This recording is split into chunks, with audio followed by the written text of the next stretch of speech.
Secretary സ്ഥാനത്തേക്ക് ഇനിയില്ലെന്ന് തുറന്നു പറഞ്ഞ് പന്ന്യൻ രവീന്ദ്രനാണ് പുതിയ സെക്രട്ടറി ചർച്ചകൾക്ക് തുടക്കമിട്ടത്. ബ്രാഞ്ച് സെക്രട്ടറിമാർക്കായി നവയുഗം മാസികയിൽ എഴുതിയ കത്തിൽ ഇക്കാര്യം പന്ന്യൻ ഉറപ്പിക്കുകയും ചെയ്തു. പന്ന്യന്റെ പിൻഗാമിയായി മുതിർന്ന നേതാക്കളായ കെ ഇസ്മയിൽ, കാനം രാജേന്ദ്രൻ എന്നിവർ പന്ന്യന് പകരക്കാരനാകുമെന്നാണ് കരുതുന്നത്.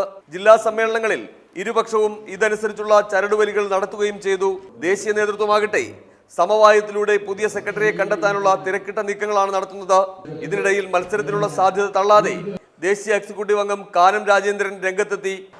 മത്സരമുണ്ടാവില്ല, ഇതുവരെ ഉണ്ടായതായിട്ട് എനിക്ക് അറിയില്ല. ഇപ്പം നാളത്തെ ഒരു കാര്യം നമുക്ക് എങ്ങനെ പ്രൊഡിക്റ്റ് ചെയ്യാൻ പറ്റും? എന്നാൽ സെക്രട്ടറി സ്ഥാനം സംബന്ധിച്ച് പരസ്യ ചർച്ചകൾ നടത്തുന്നത് പാർട്ടി അച്ചടക്കത്തിന് നിരക്കുന്നതല്ലെന്നായിരുന്നു മുതിർന്ന നേതാവ് സി ദിവാകരന്റെ പ്രതികരണം. അത് പാർട്ടിയുടെ കൂട്ടായ നേതൃത്വമാണ്, കൂട്ടായ ഉത്തരവാദിത്വമാണ്.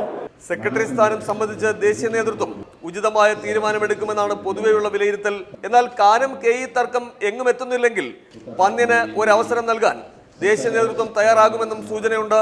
ബിജു ഗോപിനാഥ്, റിപ്പോർട്ടർ, കോട്ടയം.